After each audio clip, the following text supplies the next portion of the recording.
Okay, good afternoon everybody. I think we're going to get started. So welcome to the latest in our Dean's seminar series. We've actually got a few of these coming thick and fast right now. So we've got one today. We've also got Patrick Olivier next week, I believe, from the University of Newcastle in human-computer interaction.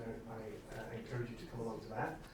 But today I'm very pleased to welcome Phil Cohen to come and talk to us. So Phil is an interesting character. Earlier today he said he's had about, I asked him how I should introduce him, and he says, oh, I don't know, I've had about 4 different careers and possibly about to embark on a 5th. So I think that the point about that is that Phil has a huge amount of experience both in academia but also in industry, in AI, and has been there at the beginning, I think, in a lot of the kind of AI developments over the last few decades.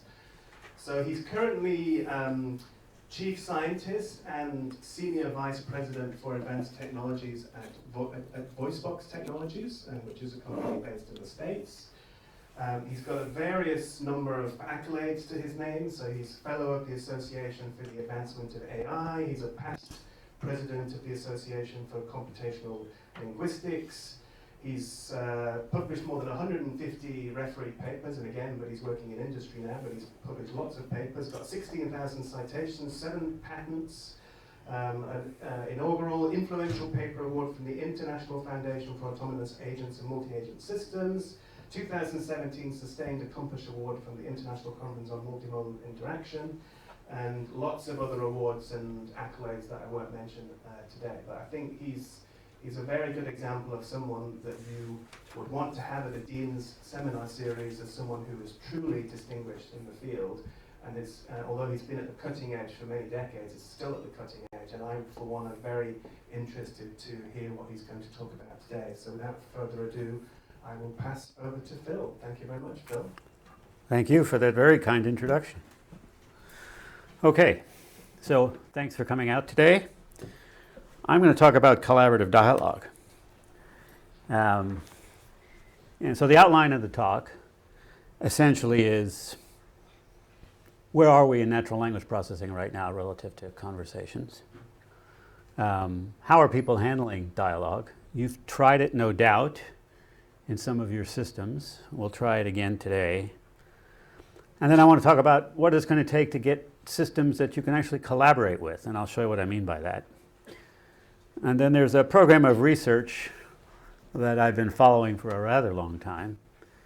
I've put it aside for a few decades until the field caught up, and now we can do these things, so it's time to do them again. We'll be dealing with what are called speech acts, with planning and plan recognition. We'll be dealing with where are we going to get the data to do this kind of work. And something we call explainability, which is getting a lot of press now, especially today with Mr. Zuckerberg being roasted over the coals. And then we'll talk about a program of research that will enable us to do these kinds of things. All right, so some of you have iPhones, some of you have a different kind of phone, but probably you've tried the personal assistants that are on these things. Okay, have they been working for you? How's that working out for you? All right, so let me try a few examples here. Find hamburgers in downtown Seattle, but not McDonald's. Here's what I found. Okay, just to show that I'm not lying, what did it show me? It only showed me McDonald's. Okay.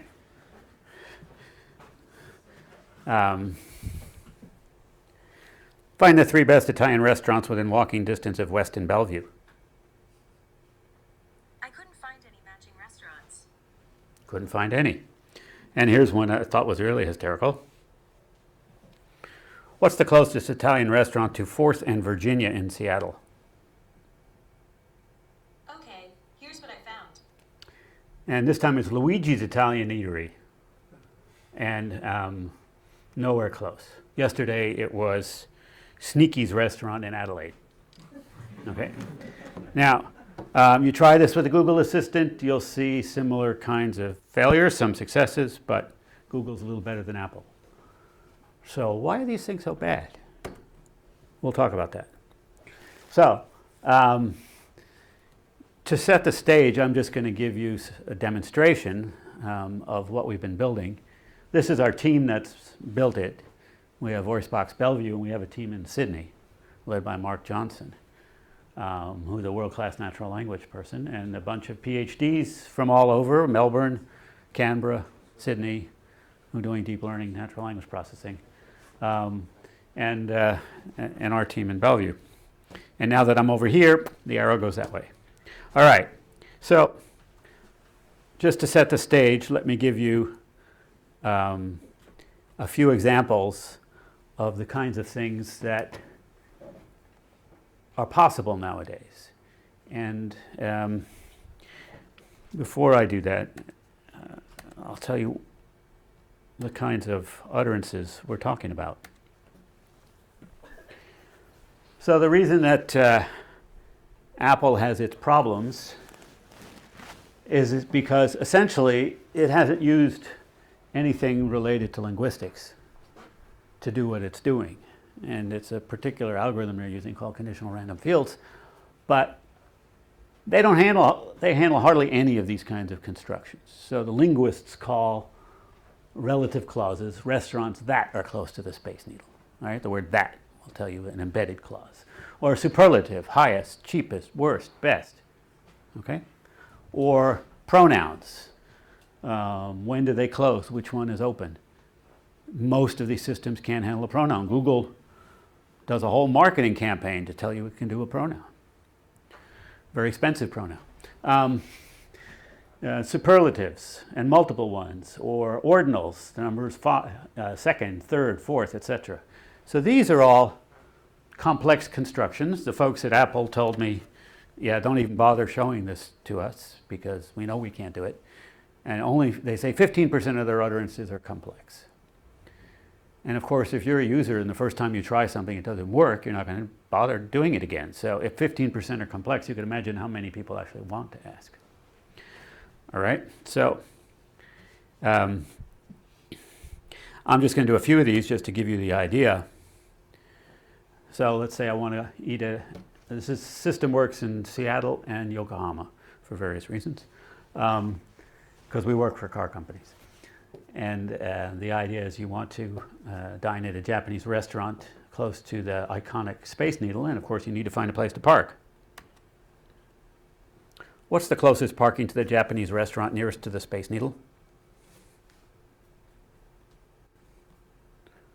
Okay, so it's in fact the Mercer Street garage.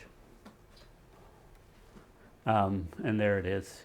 Now, I'll tell you what these things mean a little bit later. But see an example of full-scale natural language processing. It built a database query, queries a geodatabase, and gets you some answers and displays it against a map. Or something like, what are the 3 best Chinese or Thai restaurants within walking distance of Westin Bellevue?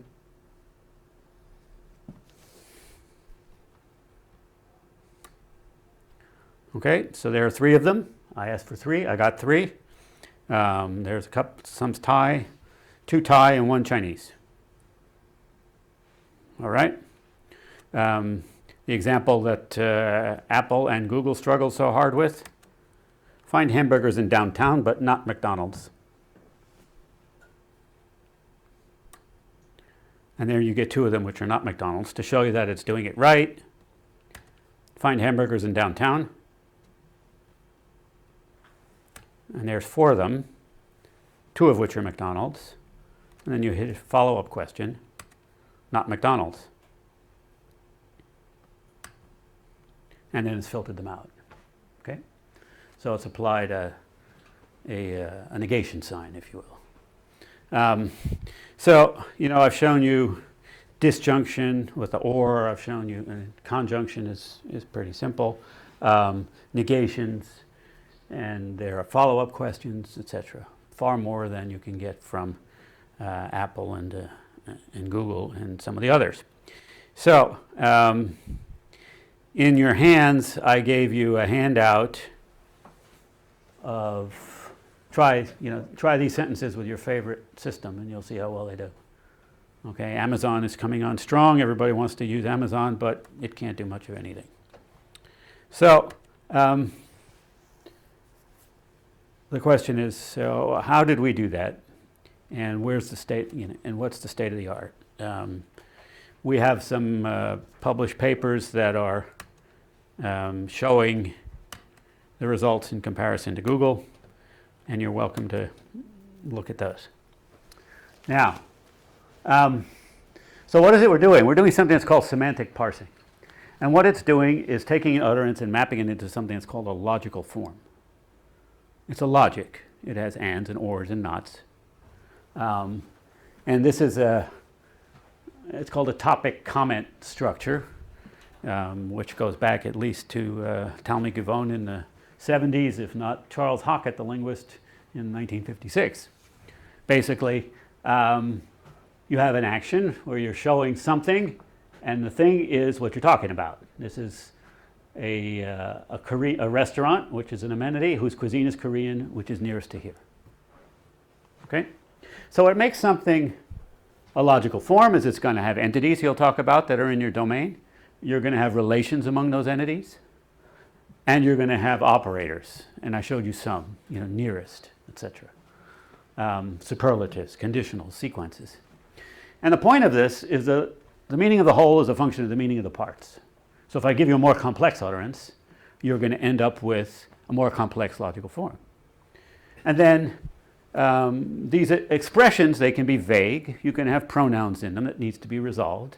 They can be, you can fuse information from other modalities. Some of them might be selected or gestured as a result of other things you might be doing, what you're looking at, etc.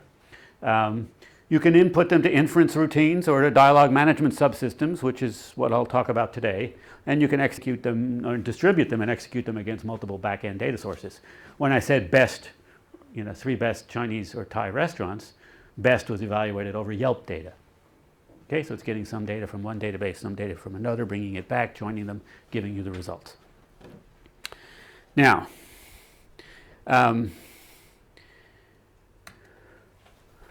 I don't have time to go into how these things work, but remember the example that I gave you where I said the closest parking to the Japanese restaurant nearest to the Space Needle.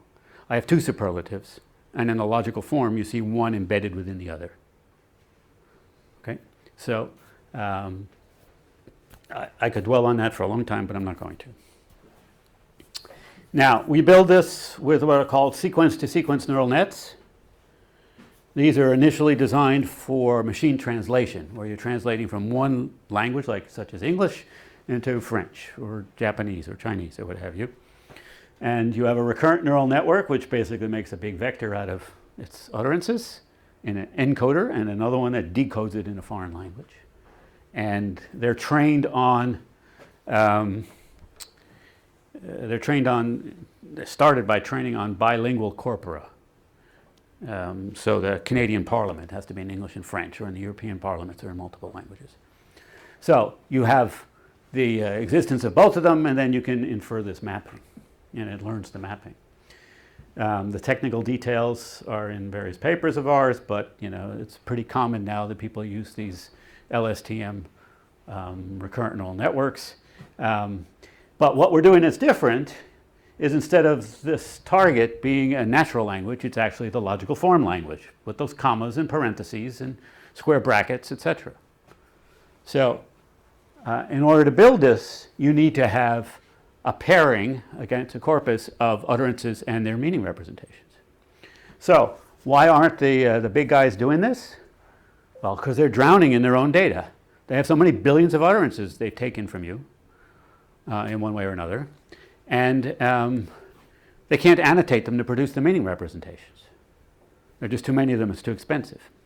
So as a result, they come up with these other systems that are not very effective. We're doing something a bit different. We're going backwards. We're starting with the database. We're starting with generating, and then we generate the logical forms that would map into the database. And then we get paraphrases from a crowd of people as to what those meaning representations could be expressed in a natural language. And then we have the pairings of utterances and meaning representations. And we can do that in multiple languages. We have the same system operating in Japanese, for example, and French. So it's a very effective technique, domain specific, but still very effective. So, I mean, it's a whirlwind tour of semantic parsing, but briefly, we can learn to do this very robustly if you have enough data. But the key is, what are the meaning representations? Well, I have to have the meaning representations, and I have to have the pairing of utterances and those meaning representations. And it doesn't matter what those logical forms are as far as it's concerned. The recurrent neural network doesn't care what those logical forms are. It could be a data log expression. It could be an expression like the kind I gave you, which is variable free. It could be, you know, and there's other kinds of expressions that I'll show you that they could be. So hold that question in abeyance.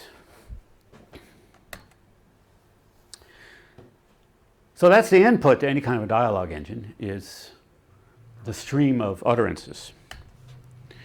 So let's talk about the state of dialogue systems, and then we're going to talk about what it takes to be collaborative.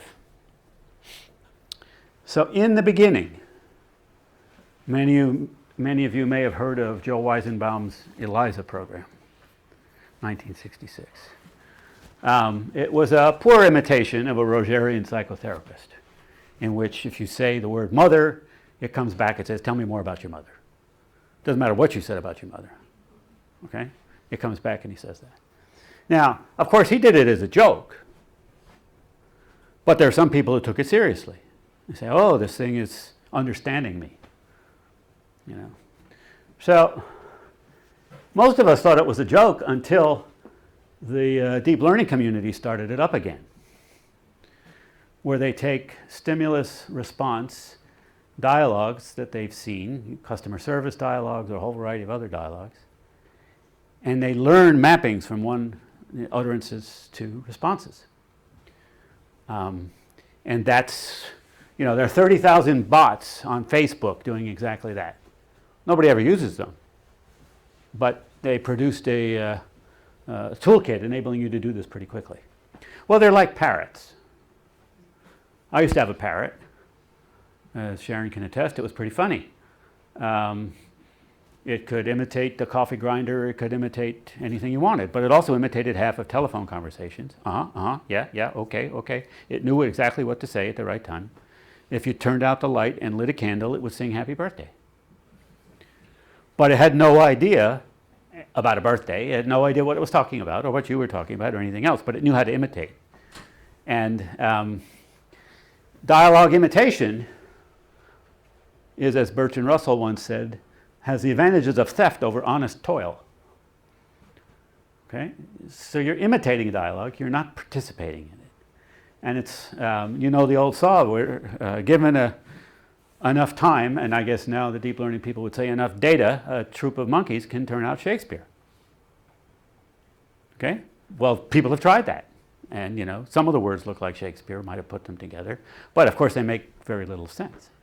So, this is, you know, even people who are writing papers about it now, you know, a colleague of mine from Microsoft, they don't believe in this anymore. But it still has a lot of, people trying to make it work. In fact, Andrew Ng, who's a very famous deep learning guy, has started a whole company called Wobot, pun, but it's designed to help people do, you know, with mental health consultations, just like ELIZA. And he thinks he's going to make a ton of money on this because everybody needs a mental health counselor. So it's a very vulnerable population. I'm really concerned about the ethics of that. So, you know, these systems, they don't know what time it is. They don't know, you know, what's true or what's not true. So people are trying to figure out how to train them to use knowledge bases. Okay, and I'll show you some examples of that. Finite state dialogue controllers are the, you know, they went from ELIZA to finite state controllers, which are still the state of the art in most of the industry. Somebody's putting together a finite state machine which essentially says, if you say this, I'll say that. And they're diagramming that in advance.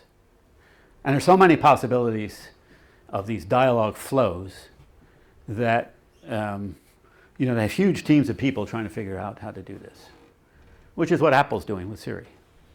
When you say, I love you, Siri, somebody's figured out what to say in response, and then put it into a finite state dialogue controller. So these are, they're rigid. They basically don't work.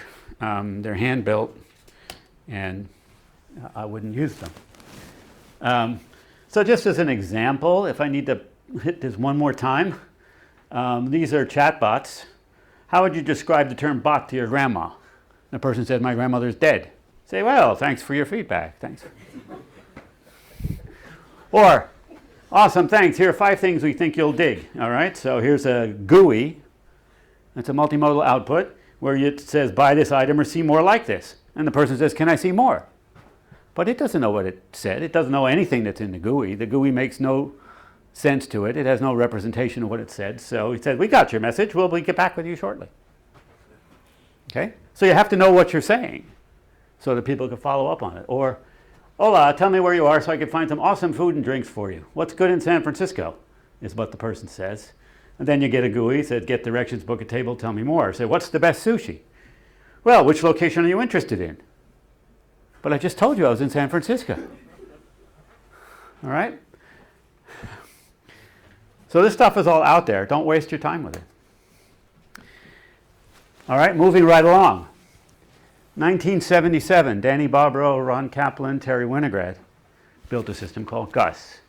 It was based on I wouldn't call it a theory that Marvin Minsky came up with called frames, which was dumbed down to say that a frame is something like an action book flight with a bunch of arguments. Okay? Nowadays they call that an intent, but it is no different. So, you can read this dialogue for yourself, but basically it's trying to fill out those slots, asking you, what time you want to leave, etc. But the person's being somewhat flexible. I must be in San Diego before 10 a.m. Okay, I'll take the first one, going back to a previous one, etc. To date, the systems that people are building are no better than this. In fact, they're worse. That was 1977. So this is currently the state of the art. In fact, it's ahead of the state of the art in dialogue because nobody actually uses these. And there's a reason for that. That is, they don't work very well again. But now they're trying to learn them rather than hand build them. But they still don't work very well because dialogues aren't about just filling slots. And I'll tell you what I mean by that in a minute. So these frames, they call intents, but that's not an intention. And we'll talk about that.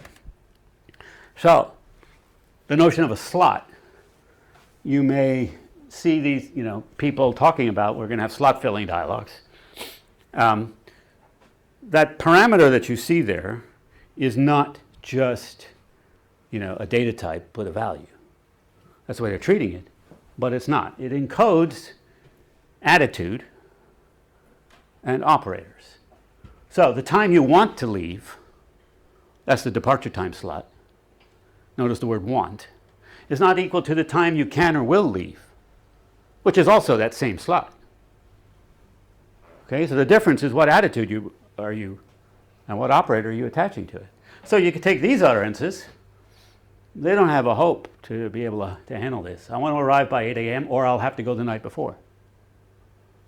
That's an operator. If I take the 8 a.m. departure, how long will I have to wait in Reykjavik? So conditional. I need to get to Boston on Tuesday. I prefer not connecting in Chicago, and I hate flying United. All true.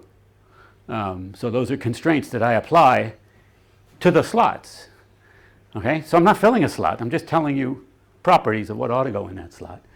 And here's one I asked, when you get, and somebody told me when you get to the arrivals hall, ask somebody where the stand is for the bus to Suwon. That's no slot, and you can't even evaluate it now. It's only when I get there can I evaluate that. So there's a language that you have to express. You have to represent the meanings of these things. And the meanings of these things are going to be in some logic. It's about the only language we know of that can evaluate these kinds of expressions. Okay? So what's the language of those logical forms? Well, we asked that question before. We're going to have to ask it again. So what's missing from all these approaches? How many of you use Gmail? Everybody here uses Gmail, right? So whenever you get an email message, Google gives you a suggestion, right? Well, what is that suggestion? Well, they've taken everybody's emails and taken the responses to everybody's emails, because remember, they're reading all your email.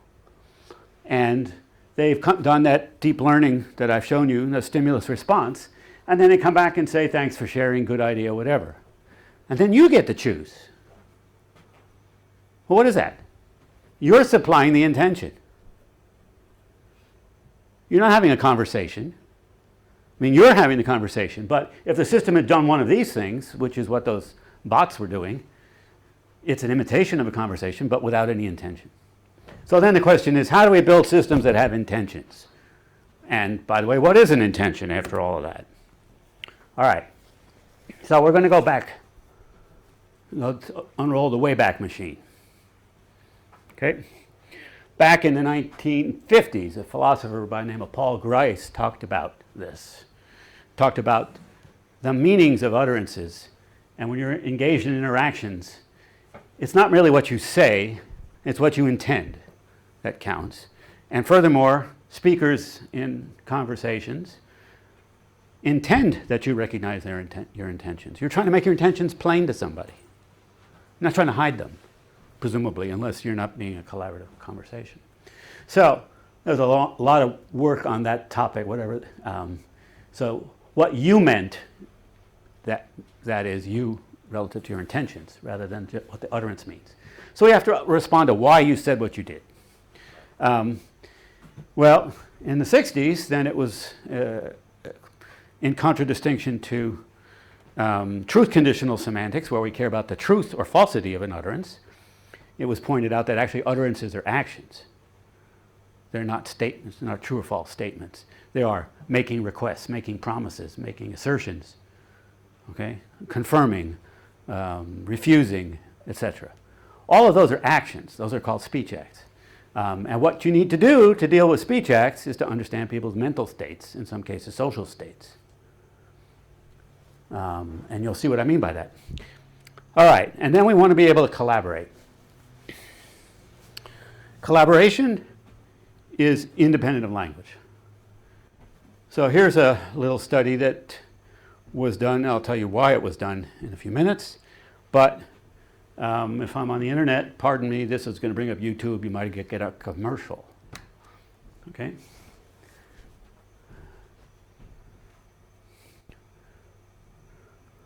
Is it going to play there, or is it going to play on this screen?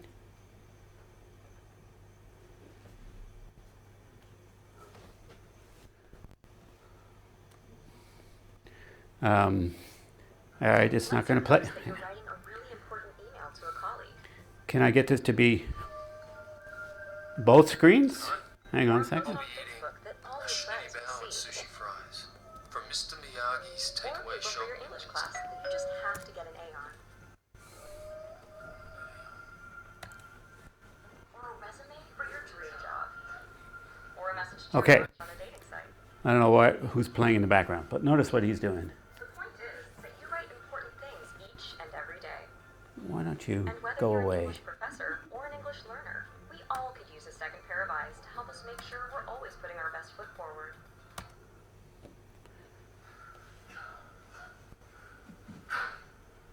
All right, see there's an 18-month-old kid in the corner.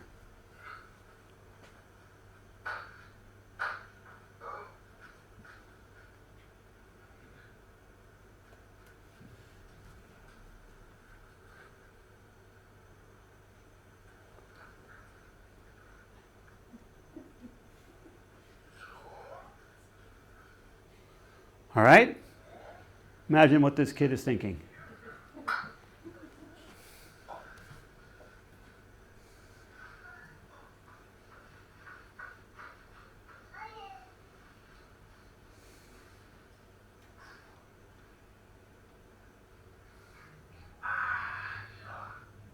So, of course, he's saying nonsense words, so it's not language dependent.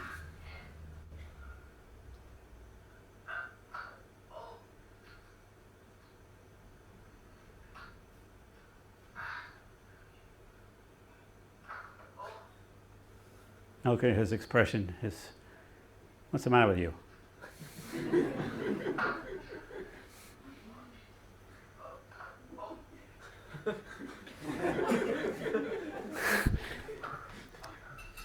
All right, so it goes on. And it turns out chimpanzees do this too, as long as it's not about food. Okay? So they're collaborating with you, sight unseen. They've never seen this task before. Now, how do I move this along? Okay, they are as... now I'm going to go back. Hang on a second. Function.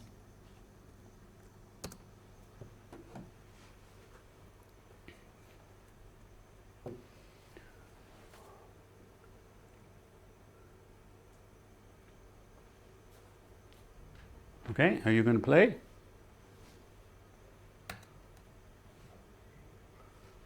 No.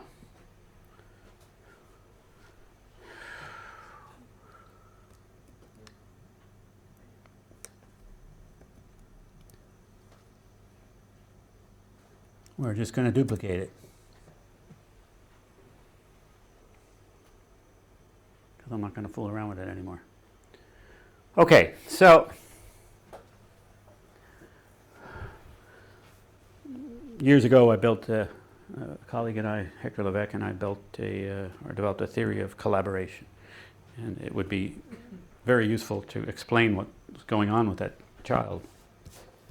But you can see they're inferring what you're trying to do. They see there's a problem with what you're trying to do. Then they take it on themselves to overcome that problem and produce and plan to produce a result that satisfies your goals. Okay? So here's a dialogue that got me started on this many years ago. Can you see that in the back? Yes, no, maybe so? No. Well, you already know what it is. All right, so I went up to a butcher and I said, where are the steaks you advertise at 88 cents a pound? And he said, how many do you want? Okay, this wasn't a standard mode of communication. You know, he wasn't Yiddish. You don't answer questions. He wasn't answering a question with another question as a standard mode of communication. And all the folks who talk about adjacency pairs, questions are followed by answers, would have a hard time with this. Well, what was he doing? He was doing the same thing that kid was doing. He was inferring what I was going to do with the information. He was going to tell me the information, then I was going to tell him the information, or rather, he was going to tell me the information. I was going to go to that location, pick up the steaks, and go along my merry way. And then he looked at the plan and saw this plan's going to fail because I wasn't allowed to go to that location because they were behind the counter. So he had to take over the plan and, wanting my plan to succeed, decide what he was going to do about it and then perform a result. All right, so here's a notional example on how that might work out in a phone-like scenario. When is their next concert? They are touring next spring and will be in Seattle on March 25th. Would you like me to get you tickets? Yes. Sorry, Seattle is sold out, but their Portland concert on the 24th is still available. Would you be interested in going to that one? Sure. Tickets are $35. Okay? So, again, the system has inferred the purpose for your question. It's inferred that, apart from the fact that it's multimodal, because you're referring linguistically to what you're hearing, but apart from that, you inferred the purpose of the question, which is to see the group in concert, not merely to know when it is, when's the next one. Okay? Then it tries to offer to buy you tickets and tells you that plan's going to fail, just like the previous example with the butcher and the children as well. So find another way for you to achieve your goal, which is to find a substitute plan or a substitute object or a substitute date. And your higher level goal is to see the group is to hear the group in concert, not merely to know when it is. All right. So we're building systems to do that. And it turns out no system either on the market or in research that I know of can do that. Okay? So here's a little block diagram.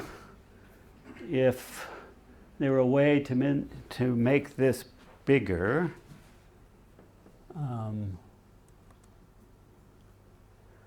if I do this again, does it do a better job of it?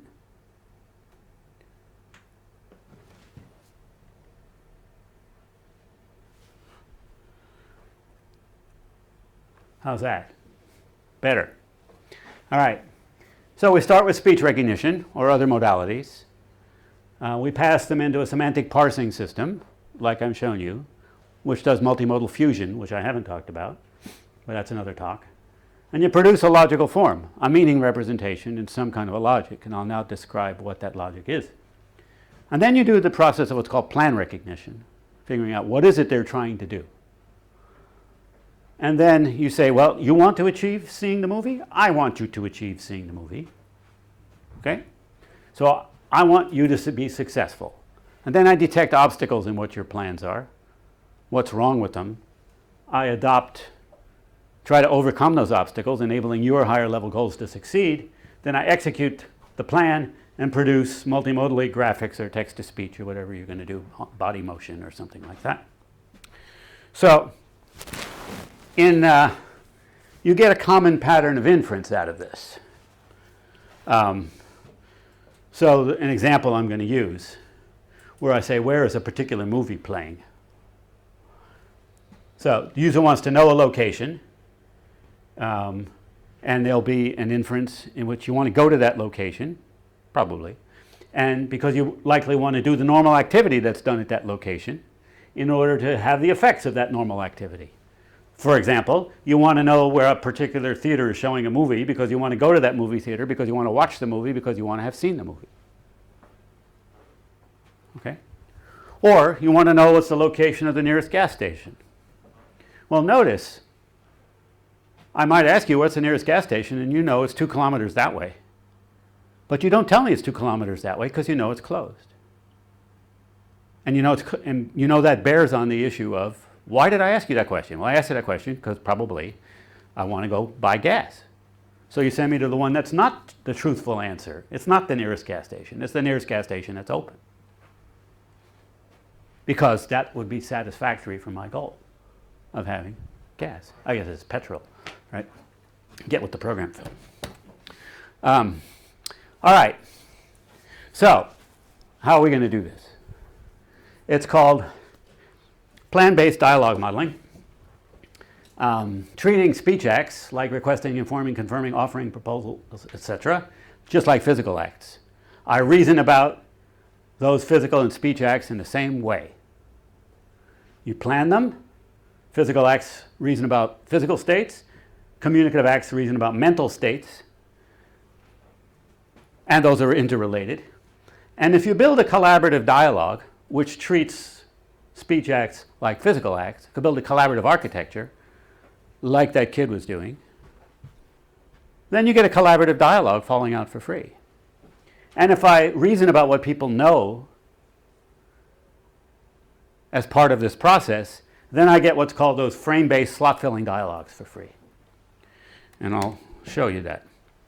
All right, the only formulas I'm going to give you, but there's a long list of papers that we could show you. I'm going to have to reason about people's beliefs. And in particular, I'm going to have to reason about what's called knowing the referent of a description. So there's a difference between John knows Bill has a cell phone, or Bill has a cell phone number, versus John knows Bill's cell phone number. In the latter case, I think you have a cell phone. In the former case, I think you have a cell phone. In the latter case, John knows Bill's number. I can ask him, what's Bill's phone number? Because then he has the information to give me. But I don't know what he's got. So I don't have an item in the database that I can refer to. I don't know it's 1, 2, 3, 4, 5, 6, 7, or whatever the number is. So it's having vaguer input. And in fact, this is also relevant for databases and things of that sort. And John knows whether or not P is true. Well, he has an opinion. He believes it's true or not true. But it's not as though he believes P or not P, which is a tautology. Okay?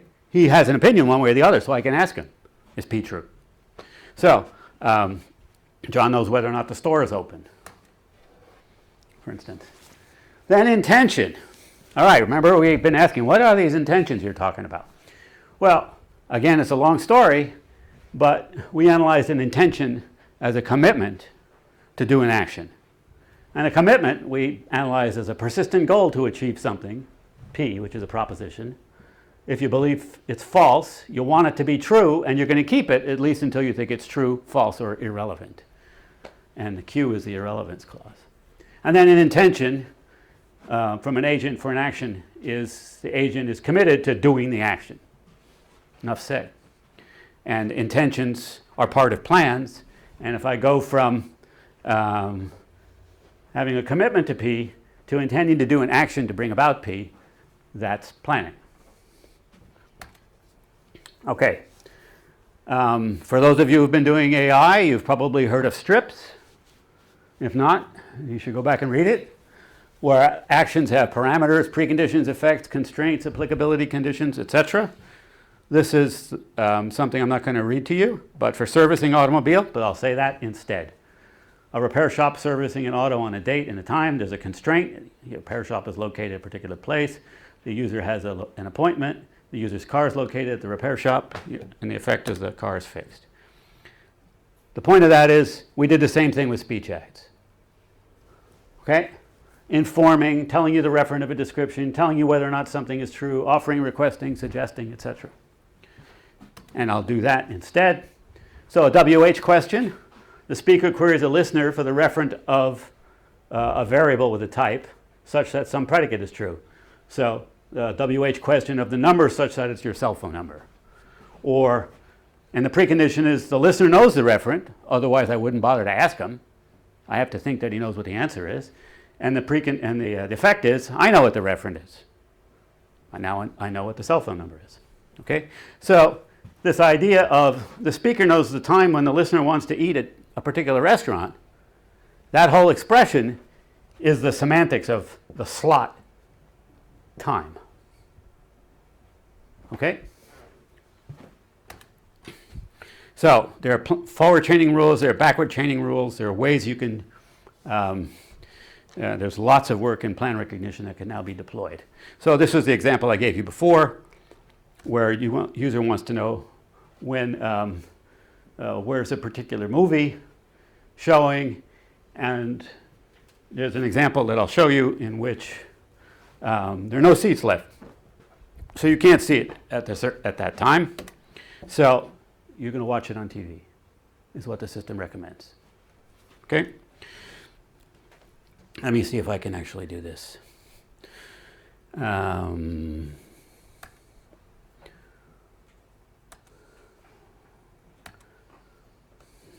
if we're live.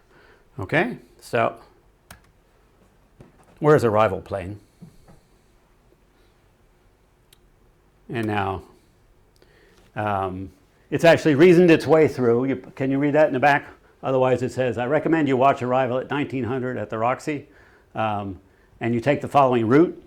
In our previous system that I showed you, there's a link to Google's route planning software. That's what that would end up being. So I tell you what the answer is straightforwardly, no problem. But now, if I say, where is Dunkirk playing? It says, again, I recommend you take the following route. And the reason it's recommending a route is because that's one of the missing arguments for the go-to action that's a precondition to actually being there, to actually seeing the movie, etc. The movie theater that's showing Dunkirk at 1830 is the AMC 10. I'm sorry, there are no tickets available. All right, so what's it done? If I look at the goals it's trying to accomplish, it says user wants to know where the movie theater that's showing there because user wants to go there because user wants to have seen it, and then the system has figured out that, well, I want you to do all that too. And then it evaluates the precondition on the act of watching it Okay, that there have to be tickets, and those tickets have failed. So there are no tickets, so the example I gave you is it then goes on to find another way for you to achieve the higher level goal of having seen the movie. Okay, so it's throwing away plans, replacing them with others. And the kind of thing it's doing is it's reasoning about your beliefs and your intentions. And I'll do one more. I want to eat at Chez Panisse. So then it starts being proactive. Well, it knows you need to have a reservation. So instead of the example, I'm offering to buy you tickets, here it's offering to reserve it for you. Okay, if you say yes, yes,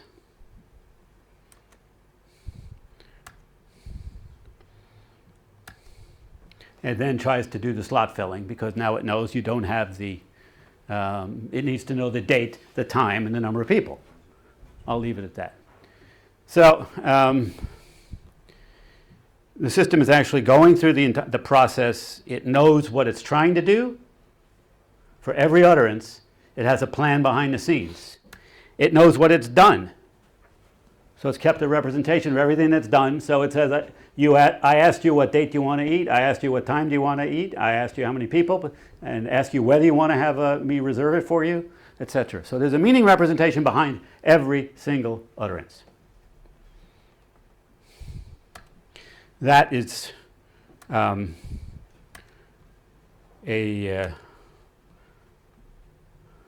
unique feature of this system. Now,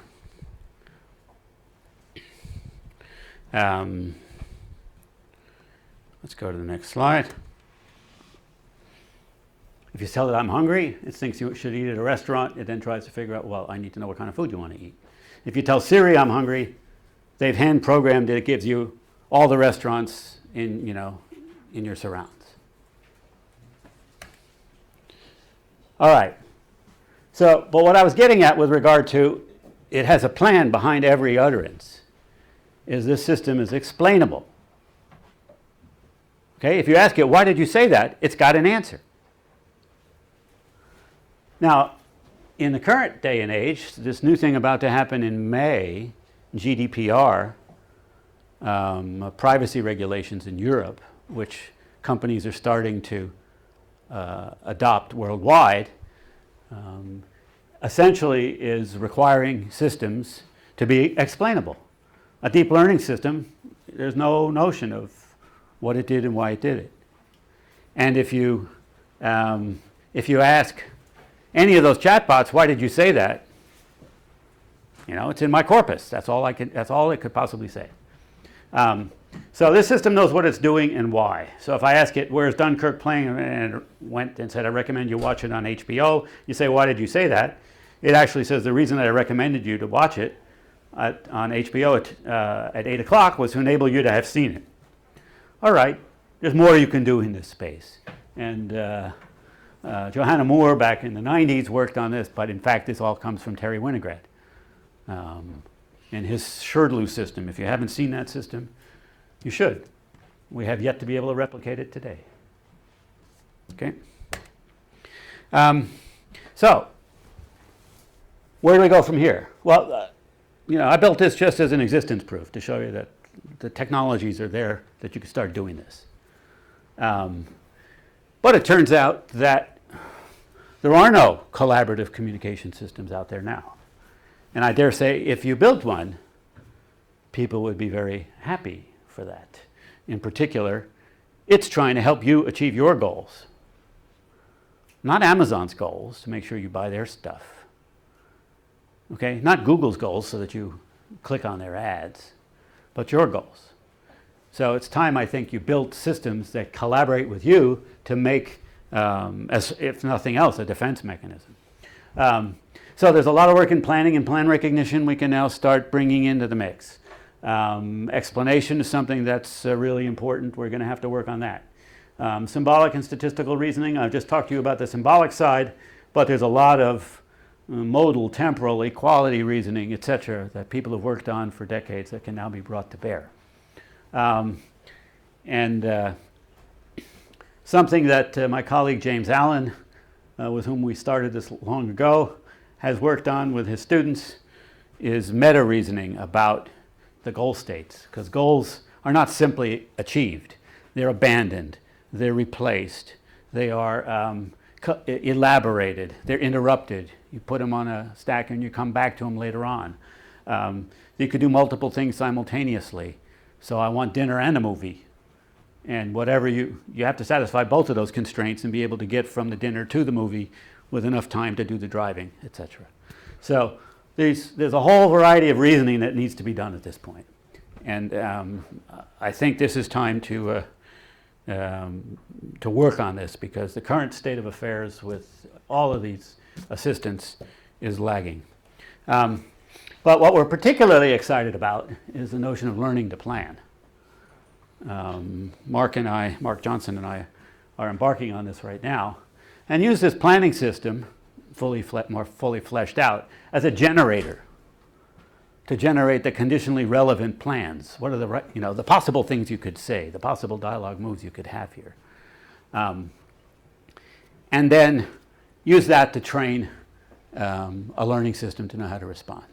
Google just published, well, it's in archives, it's not even published, a paper doing that, and instead of the planner, they're using a little finite state machine, hand jammed, but it's the very idea of doing this. So we're creating dialogues in context, and then you can train up a seek-to-seek system to emulate that. But it seems to me you want to have both, so that when somebody asks you why, you can then go back using meta reasoning and figure out what was the source of this utterance, or reevaluate it now with your meta reasoning. I think I'm getting to the point where I have to quit, but something I think is really important is systems should protect their own mental states. Okay? Just because I think you want me to believe something doesn't mean I ought to believe it. And just because I think you want me to do something doesn't mean I ought to do it. You remember Hal, right? I'm sorry, Dave, I can't do that. But, the kind of people who trained up Microsoft Tay to be a racist, you may not want to listen to. Right? So this system has the capability of keeping track of, oh, you're trying to get me to do this. And then deciding to do it or not do it, or deciding to believe it or not believe it. And there's a lot more to be done. Obligations, permissions, etc. So the upshot, I think the state of the art has moved along quite nicely, but dialogue has lagged behind. I think there are approaches that could produce dialogue systems that people actually will want to use and could actually do things for them. And what I showed you was, one way to do that, and I'm particularly intrigued by the idea that it knows what it's doing and why it did what it did. Okay, done. Thank you.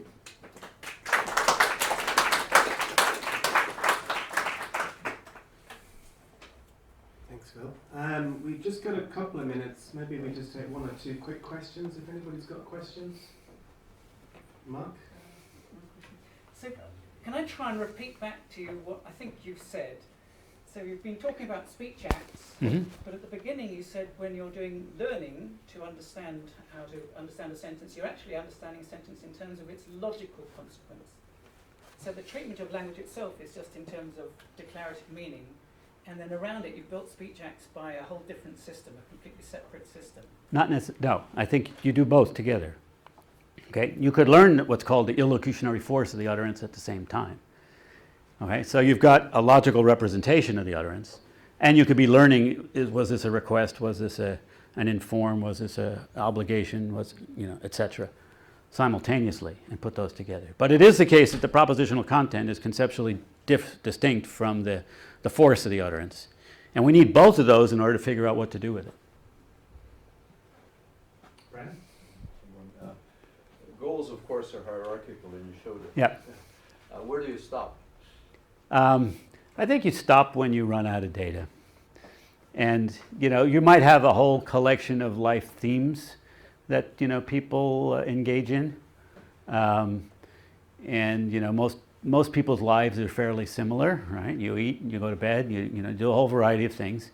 You send your kids to college or school and you take them, So those become expectations for where the goals can connect into.